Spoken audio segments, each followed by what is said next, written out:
የአባቴን ቤት መልሼ የማንን ቤት? እስኪ ሁላችሁም በደንብ በሉ። የገበያ ቤት አታድርጉት። ይህንን ቃል የተናገረው በዛሬው ዕለት የተነበበውን ወንጌል የምናስበው በቤተ ጸሎቱ በቤተ ክርስቲያኑ ማለት ነው። በጊዜው ቤተ ምኩራብ የአይሁድ ጸሎት ቤት ነው የሚባለው። ተገኝቶ ጌታችን ኢየሱስ ክርስቶስ ያስተማረው ቃል ነው። የአባቴን ቤት የገበያ ቤት አታድርጉት። በመንፈሳዊ ቦታ የሥጋ ስራ እንዳንሰራ እግዚአብሔር ይጠብቀን። እንደሚታወቀው ኢየሩሳሌም ከሌሎቹ አካባቢዎች የተለየች ስፍራ ነች። እናም ድህነት ወይም ጽድቅ ከኢየሩሳሌም ሌላ የለም ተብሎ ስለሚታሰብ ሰው ሁሉ ወደ ኢየሩሳሌም ይጎርፋል። በኢየሩሳሌም በጣም ብዙ ትንቢት ከመነገሩ የተነሳ የኢየሩሳሌም ነቢያቶች የሚናገሩት ቃል በዓለም ሁሉ ይደመጣል። ታዲያ በዚህ አገልግሎታቸው በጣም ብዙ ሰው ስለሚከተላቸው ስለሚሰማቸው ራሳቸውን ከፍ ከፍ ማድረግ ጀመሩ። በእውነት ራሳችንን ከፍ አድርገን በታላቁ አምላክ በእግዚአብሔር ፊት እንዳንወረድ እግዚአብሔር ይጠብቀን። ትዕቢት የውርደት መጨረሻ ነው።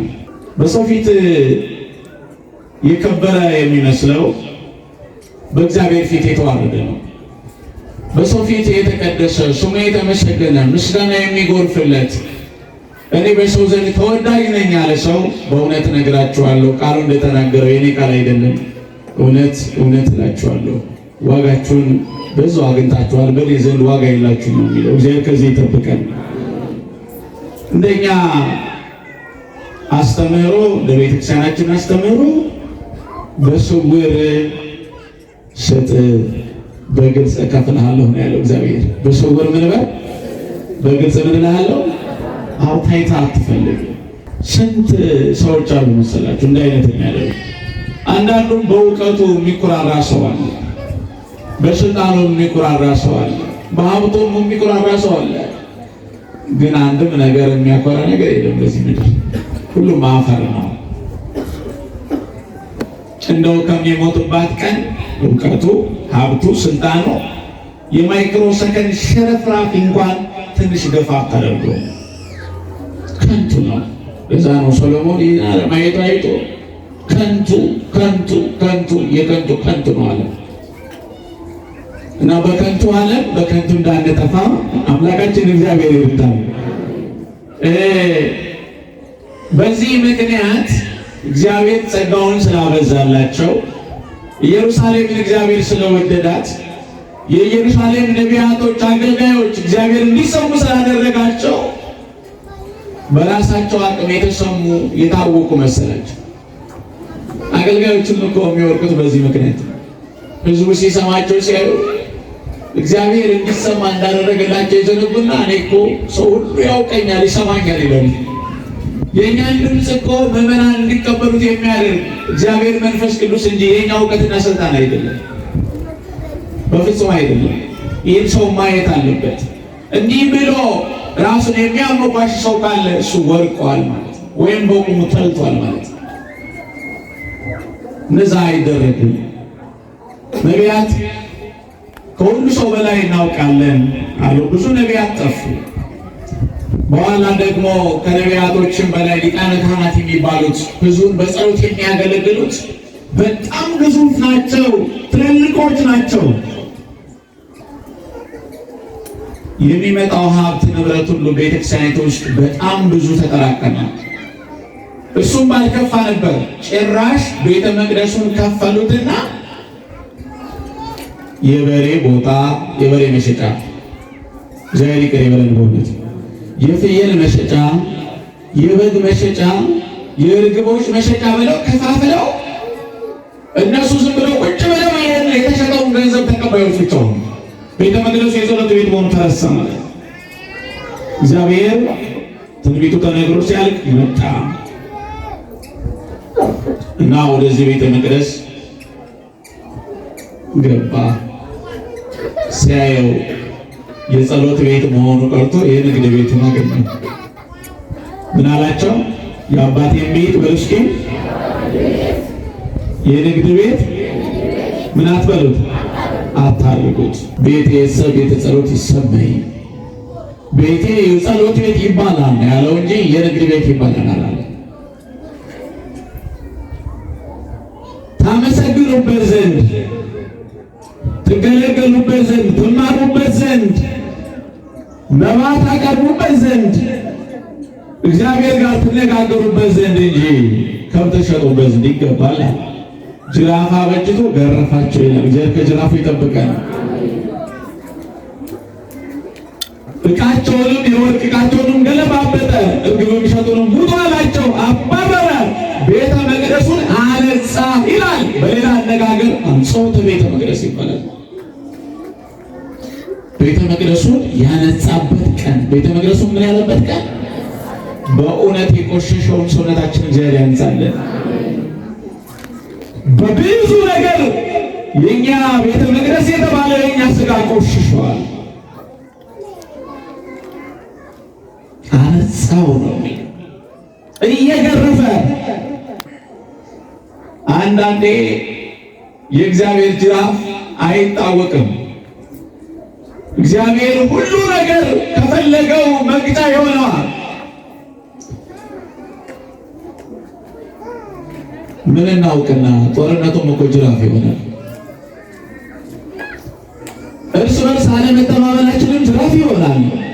ፍቅር መጥፋቱም ጅራፍ ነው። ረሃቡም ጅራፍ ነው። ግድያውም ጅራፍ ነው። ስደቱም ጅራፍ ነው። መገፋፋቱም ጅራፍ ነው። ክብር ማጣቱ ራሱ ጅራፍ እኮ ነው። ሰው ካልተከባበረ፣ ካልተዋደደ፣ ካራራ፣ ጭካኔ ከበዛ ጅራፍ እኮ ነው። ዛሬ እግዚአብሔር ዝም ብሎ እንደዛ ጊዜው በአካል ስለማይመላለስ ጅራፍ አንስቶ ላይመጣ ይችላል። በሽታውም እኮ ጅራፍ እኮ ነው፣ መቅጫ ነው። በእውነት በዚህ ጾም የምንጸልየውን ጸሎት የምንለምነውን ልመና ሰምቶ ለዓለም ሁሉ ይቅርታን ይላክልን። ስለዚህ ይህን ነገር መሰራት የለበትም አለና አባረራቸው ይላል። አሁን እግዚአብሔር በምድር ላይ ያለውን ስራ እያየው ምን አይነት ስራ እንደምንሰራ እያስተዋለ እያየን እየተመለከትን ተመለሱ ይላል። ከመገረፍ እግዚአብሔር ይጠብቀን። ከዚህ ጋር ተያይዞ ያን ቤተ መቅደስ አጽድቶ ጸሎት እንዲጸልዩበት ለሚጸልዩ አስረከበ እግዚአብሔር። እነዛ የነበሩትን እንደዛ ያደረጉትን ሁሉ አስወጣና እግዚአብሔር ስላይቸግረው ማንን ተካ መሰላችሁ? ከገበሬዎች፣ ከነጋዴዎች፣ ከቀራጮች፣ ከአሳ አጥማጆች መካከል መርጦ ሐዋርያትን ሾመ። እግዚአብሔር እንግዲህ ነው ያደረገው። ሐዋርያት ናቸው ከዛ በኋላ ቤተክርስቲያንን ያስቀጥሏት። ከሐዋርያት ቀጥሎ ነው ዛሬ ሁሉ እንግዲህ ከኛ ደርሳ ቤተክርስቲያን እየቀጠለች አለችው። ስለዚህ አባቶቻችንን ትእዛዝ፣ የእግዚአብሔርን ትእዛዝ ጠብቀን እንድንኖር እግዚአብሔር ይርዳን። ይሄ ቤተ መቅደስ ታዲያ የትኛው ነው ያላችሁኝ እንደሆነ አንትሙ ታቦቱ ለመንፈስ ቅዱስ፣ እናንተ በሉ እስኪ የመንፈስ ቅዱስ ማደሪያ ናችሁ። የማን ማደሪያ ናችሁ? ምንድን ናችሁ? ብዙ ጊዜ እናንተ ይህንን ብቻ ነው ቤተ መቅደስ አድርጋችሁ የምታዩት። እውነት ሐሰት? እውነት ሐሰት? ግን የመጀመሪያው ቤተ መቅደስ ማን ነው? ንገሩኛ፣ ንገሩኝ። የመጀመሪያዎቹ ቤተ መቅደስ እኛ ነን። ደስ ይበላችሁ በእውነት።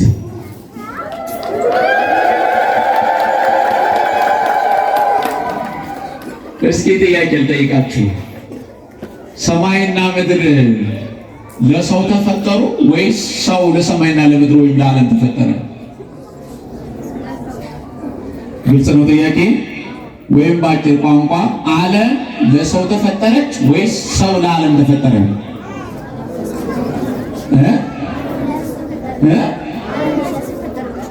ዓለም እሺ፣ አንድ ቃል ሆኖ ዓለም ለሰው ነው የተፈጠረው ነው? እስኪ ዓለም ለሰው ነው የተፈጠረው የምትሉ እጃችሁን አንሱ እስኪ ሁላችሁ። ዓለም ለሰው ነው የተፈጠረው የምትሉ፣ አይ የለም ሰው ለዓለም ነው የተፈጠረው የምትሉ እስኪ የለም። አይ አንድ ሆናችኋል። ለዘላለም አንድ ያድርገን። እንዲህ ነው ሰው ሲገባው ሲግባባ እንዲህ አንድ ይሆነ አይለያይም በቃል። ስለዚህ ይሄ ቤተ መቅደስ ለእኛ ነው የተሰራው? እኛ ነን የሰራነው ወይስ ይሄ ቤተ መቅደስ እኛ ነን የሰራነው? ነገር ይበግር እኛ ማን ነው? ይሄ ቤተ መቅደስ አለ የለም። ለማን ነው የተዘጋጀው ቤተ መቅደስ? ለእኛ እና ለእግዚአብሔር። እኛና እግዚአብሔር እንድንገናኝበት። በመጀመሪያ ግን እግዚአብሔር የተገናኘው ማን ጋር ነው? እኔና እናንተ ጋር ነው። የሞተው ለዚህ ቤተ መቅደስ ነው ወይስ ለኛ ነው? ለኛ ነው። የቤተ መቅደስ ምን ሆኖ የቆሸሽ ነው? እኛ ነን። የቤተ መቅደስ ነው እኛ ነን። እሱ ሆኖ የቆሻል እኛ ካላቆሸሽ ነው። ምዕመናን ታዲያ ላነሳ የፈለኩት እኔ የእግዚአብሔር ማደሪያ ነኝ። እኔ ማን ማደሪያ ነኝ? የእግዚአብሔር ማደሪያ ነኝ ካላችሁ ቤታችሁ ሲቆሽሽ ያስጠላችኋል አያስጠላችሁም? በማርያም የምትተኙበት አንሶላ፣ አልጋ፣ ብርድ ልብስ ሲቆሽሽ ያስጠላችኋል አያስጠላችሁም? ምን ታረጉታላችሁ? ቤቱን ምን ታረጉታላችሁ? አንሶላውን ምን ታረጉታላችሁ? ብርድ ልብሱንስ? ለምን? ምን ስላላችሁ? ምን ስላላችሁ? በቃ ስላስጠላችሁ። ሐዋርያው ቅዱስ ጳውሎስ ለሮሜ በጻፈው በ12ኛው መልእክቱ እንዲህ ብሏል፣ ክፉውን ነገር ሁሉ እስኪ ተጸየፉት። ምን በሉት? ተጸየፉት። የሚገርም ቃል ነው። እንደውም በመጀመሪያው ምን እንዳለ መሰላችሁ? ሰውነታቸውን በሉ እስኪ፣ ሰውነታቸውን በሉ እስኪ ለእግዚአብሔር የተመቸ መልካም መስዋዕት አድርጋችሁ አቅርቡት። ምን አድርጋችሁ? መልካም መስዋዕት። ሰውነት የሚቃጠል መስዋዕት ይሆናል እንዴ እንዳትሉ፣ ይኸውም መልካም መስዋዕት ያልኳችሁ መልካም መስራችሁ ነው። እጃችን አይደለ ክፉ የሚሰራው? እጃችን በጎ እንዲሰራ ካደረግነው መስዋዕት ሆነ ማለት ነው። እግራችን አይደለ ወደ ክፉ ቦታ የሚሄደው? እግራችን ከክፉ ቦታ እንዳይደርስ ካደረግነው መስዋዕት ሆነ ማለት ነው። ምላሳችን፣ አንደበታችን፣ አይምሯችን አይደለ ክፉ አስቦ የሚሰራው? እሱን ጠበቅነው ማለት መልካም ነገር አደረግን፣ መስዋዕት ሆነ ማለት ነው። ስለዚህ ታዲያ ምዕመናን የእናንተ ቤት እንዳስጠላችሁ ሁሉ መንፈስ ቅዱስ ሲመጣ ዝሙት ሰርተንበት ሲያገኝ የኛ ሰውነት፣ ተንኮል ሰርተንበት ሲያገኝ የኛ ሕሊና፣ የኛ ልብ እግዚአብሔር መንፈስ ቅዱስ ያድርበታል። ያድርበታል። እግዚአብሔር መንፈስ ቅዱስ ቤቱ እስከሚጸዳ ከቤቱ ፈቀቅ ብላችሁ ቤቱን ለማጽዳት እንደምትሞክሩ ንስሐ እስከምንገባ እግዚአብሔር መንፈስ ቅዱስ ከኛ እለፍ ብሎ ይቆማል። ንስሐ ገብተን አልቅሰን ስንጸጸት ጴጥሮስ እንደተቀበለው መንፈስ ቅዱስ እኛ ልብ ውስጥ ያድራል። ያኔ የለመንነው ያሰብነው ሁሉ ይፈጸማል። እግዚአብሔር ዘንድ የምንለምነው ነገር ሁሉ እንዳይሰጠን ያደረገው የጋረደብን ጸሎታችን ሰማይን ዘልቆ እግዚአብሔር ፊት እንዳይቀርብ ኃጢአታችን ነው። አሁን ይሄ ደመና ፀሐይዋን አላሳየንም ማለት ስለምን ስላላት? አቤት ኃጢአታችን እግዚአብሔር ዘንድ ሲደርስ ምን ያደርጋል መሰላችሁ? በእግዚአብሔር ዘንድ የሚቀርበው ጸሎት ልመናችን ይጋረዳል። ይሄ ሆነ ማለት ከእግዚአብሔር ጋር መገናኘታችን መነጋገራችን አቆመ ማለት ነው። ይህን ትፈልጋላችሁ? ሆነ ይህን ትፈልጋላችሁ? እንደው የእናንተን ቤት አጽድታችሁ የእናንተን ልብስ አጥባችሁ የእናንተን ምድኛ አስተካክላችሁ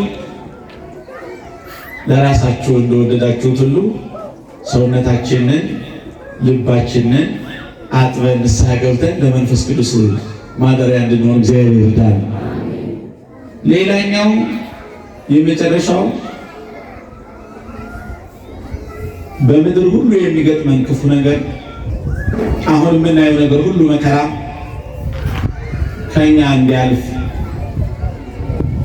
ይህንን ጾም በደንብ እንድንጠቀምበት በየሳምንቱ ለሚሰጠው ትምህርት በቤቱ ተገኝታችሁ እንድትማሩ አጥብቄ መልእክት አስተላልፋለሁ።